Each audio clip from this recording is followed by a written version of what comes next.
Alrighty, yo, so what is going on, guys? In today's video, I'm going to be going over the new patch notes that are subject to change, but should be coming out for the next update. And let me just kind of give you guys my 2 cents, because that's what I do for this channel. I give you guys my honest opinion. I think this update is a great step in the right direction.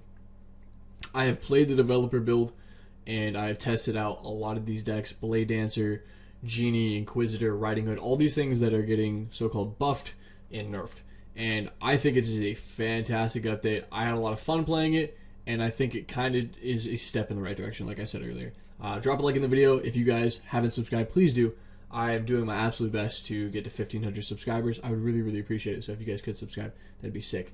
Let's kind of get into it, right? So, bunch of buffs, bunch of nerfs. We're going to get right into it. Night Statue, buffed.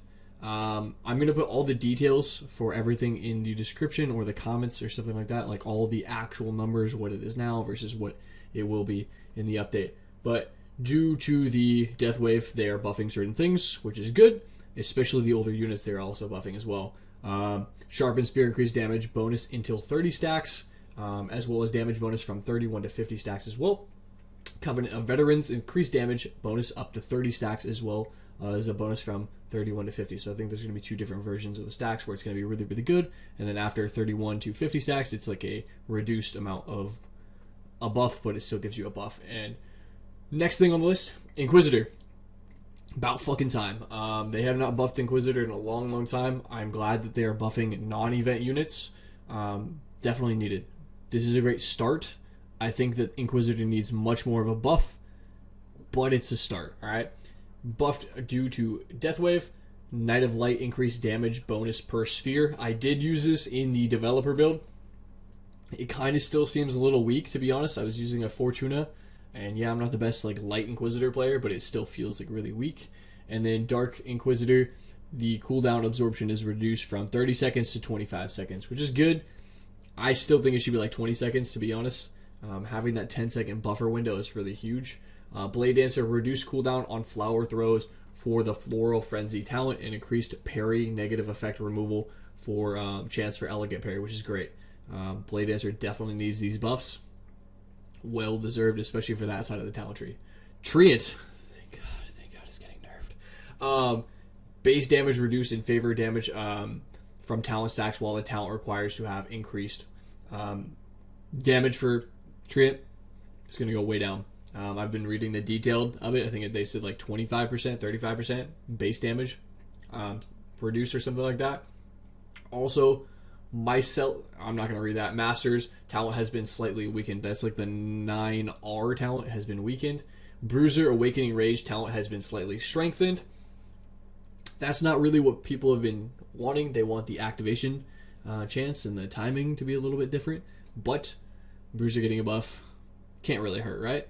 Witch, I've seen people get kind of controversial over this. I tested Witch, and it seems still really, really good. Unstable Magic decreases chance of instant kill of common monsters, as well as decrease the number of additional targets from 2 to 1. So it's no longer attacking 2 different targets, it is attacking 1.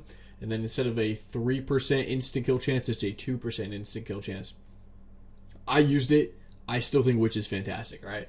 Magic Circle at the end of each wave, killing a boss during the death wave. Magic Circle will transfer to a random position. I was using this.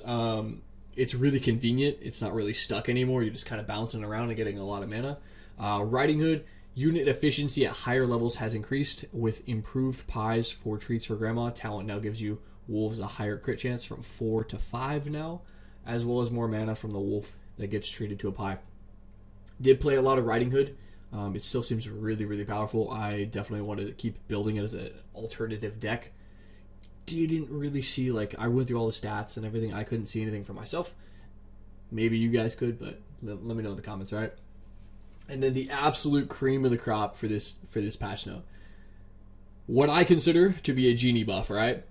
I played Genie, and I did not run out of mana until 5 minutes on the death wave. Multiple different games.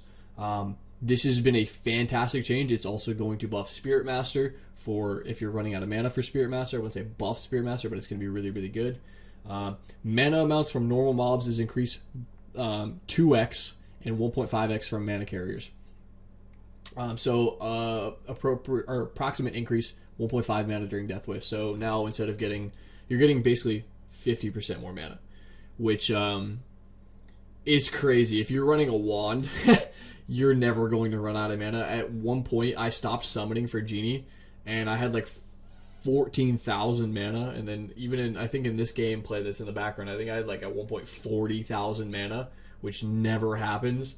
But man, it was so fun. So massive buff to Genie. Let me know what you guys think about the like patch notes. What would you add? And keep in mind that everything is still subject to change. So drop a like in the video, subscribe if you guys are new, and I will catch you guys in the next one.